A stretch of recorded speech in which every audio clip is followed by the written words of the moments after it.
Hola, esto es un análisis para un servicio de información. Creo que deberíamos mirar de nuevo la guerra en Irán con una perspectiva más amplia, no solo desde el ciclo mediático de un solo día. Lo que está ocurriendo ahora es que los medios y una parte del espectro político en Estados Unidos reaccionan en ciclos muy cortos, donde cualquier señal que parezca negativa para el éxito militar o estratégico en Irán se amplifica de inmediato.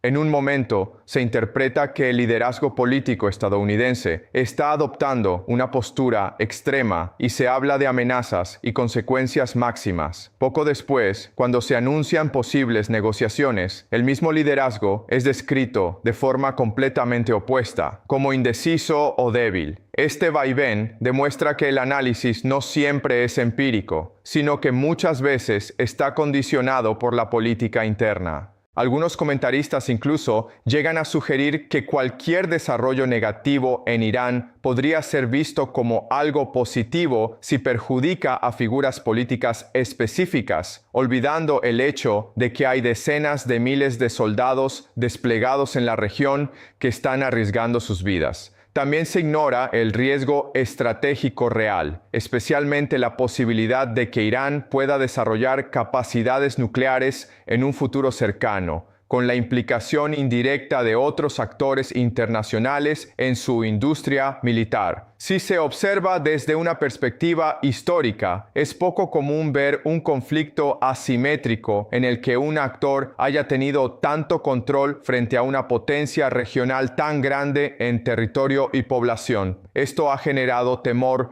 no solo en países vecinos, sino también en otras regiones que dependen de la estabilidad del área. Antes del conflicto, ciertas rutas marítimas ya eran inestables y podían cerrarse o volverse peligrosas en cualquier momento, como ha ocurrido en distintos periodos de crisis anteriores. La diferencia es que en un escenario de guerra prolongada, esas amenazas cambian de naturaleza y se vuelven más difíciles de ejercer. Desde un punto de vista realista, la capacidad militar del país en cuestión se ve progresivamente debilitada en este contexto, lo que altera el equilibrio estratégico general de la región y reduce su margen de maniobra en el futuro. Hablan de que probablemente han perdido cientos de miles de millones de dólares, incluso hasta medio billón en medio siglo de inversión en misiles y ahora también en drones, aviones avanzados, submarinos y buques de guerra. Su sistema de mando y control está degradado a niveles secundarios y terciarios, y nadie tiene claro quién está realmente en el poder. No se sabe si el control lo tiene el cuerpo de guardias revolucionarios, o la clase política, o la estructura teocrática, o el ejército regular. Lo único claro es que cada uno de estos grupos desconfía del otro.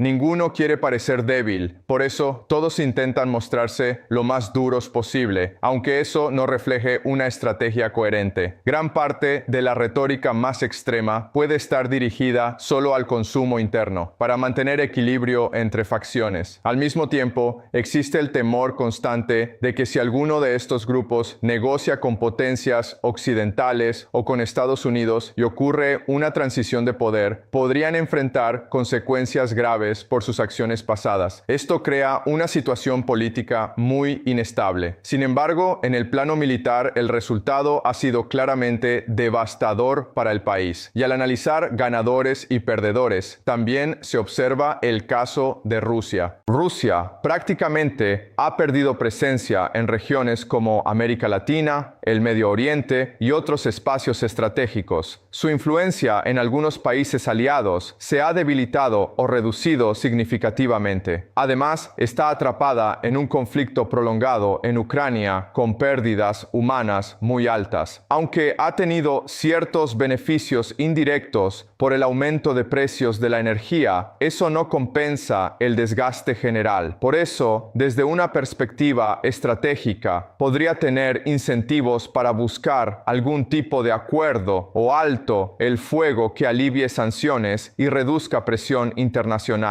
En el Golfo, el estrecho sigue siendo una arteria clave para el petróleo mundial, aunque su importancia podría cambiar con el tiempo debido a la diversificación de rutas energéticas. Algunos países de la región ya están ampliando oleoductos alternativos hacia otras direcciones para reducir su dependencia de ese paso marítimo. Esto podría llevar a que en algunos años el valor estratégico del área disminuya y su uso se vuelva más limitado. En ese escenario, las amenazas de cierre tendrían un impacto diferente al actual, afectando más a los actores regionales que al mercado global, que ya está buscando alternativas. China también enfrenta consecuencias, ya que gran parte de su suministro energético depende de fuentes sujetas a tensiones geopolíticas y decisiones externas. Esto ha acelerado su interés en diversificar rutas y tecnologías. El conflicto también ha mostrado la creciente importancia de los sistemas no tripulados en la guerra moderna, lo que está llevando a muchas potencias a aumentar rápidamente su producción de drones y sistemas autónomos.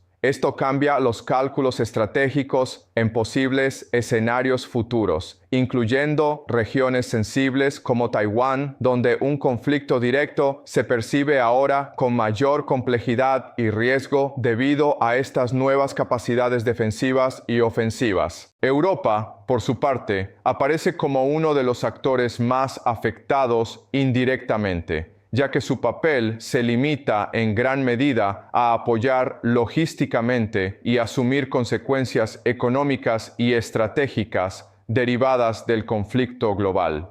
Hablan de que deberían permitir el uso de bases y espacio aéreo, pero esa petición era muy limitada y aún así no fue aceptada. Algunos países europeos adoptaron posturas contradictorias, cerrando representaciones diplomáticas en unos lugares mientras mantenían abiertas otras, lo que en la práctica los acerca a una posición de participación indirecta en el conflicto. Otros actores europeos evitaron involucrarse militarmente de forma directa, incluso cuando existían vínculos históricos o responsabilidades en determinadas regiones. En algunos casos, ni siquiera participaron en operaciones limitadas o de apoyo en zonas donde antes tenían presencia activa. En paralelo, ciertos aliados dentro de estructuras militares compartidas mostraron divisiones internas, con posturas que iban desde la neutralidad hasta declaraciones hostiles hacia socios tradicionales, lo que evidenció falta de cohesión estratégica. Algunos países que antes se consideraban aliados cercanos adoptaron restricciones logísticas,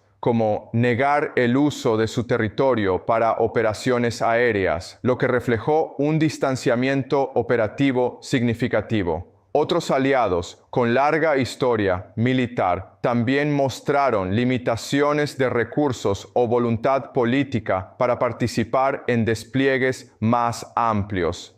En términos históricos, si se comparan conflictos anteriores, se observa un cambio en la disposición de los aliados para intervenir directamente, lo que sugiere una evolución hacia alianzas más condicionadas y menos automáticas. Esto lleva a la idea de que ciertas estructuras de cooperación militar funcionan más como acuerdos formales que como compromisos de defensa activa, y que en la práctica los estados actúan de forma selectiva según sus propios intereses. Desde la perspectiva del desenlace del conflicto, se plantea que si la situación se estabiliza en el corto plazo, los mercados energéticos podrían ajustarse relativamente rápido, con el flujo de petróleo reorientándose desde distintas regiones productoras para compensar cualquier interrupción. También se menciona la posibilidad de que fuentes alternativas de energía y producción global reduzcan la dependencia de regiones específicas, lo que cambiaría el equilibrio económico internacional. Con el tiempo, tras un periodo de tensión mediática y política, es probable que el análisis se vuelva más basado en datos y menos en reacciones inmediatas, reevaluando la situación desde una perspectiva más estructural. Bajo ese enfoque, se argumenta que la capacidad militar del actor principal en conflicto estaría significativamente significativamente degradada, con sistemas de mando afectados y una situación interna compleja marcada por tensiones sociales y políticas. Esto podría abrir la puerta a cambios políticos graduales o acelerados dependiendo de la evolución interna, similar a otros procesos históricos de colapso de sistemas centralizados, aunque sin un calendario definido. Desde el punto de vista estratégico, se sostiene que este tipo de conflicto fue gestionado en condiciones que favorecen a la potencia principal, evitando escenarios de combate urbano prolongado y reduciendo la incertidumbre táctica. En conjunto, la evaluación final sugiere que el resultado a largo plazo tiende a ser más favorable para los intereses de la parte dominante en el conflicto, aunque el desenlace completo aún no puede determinarse con precisión.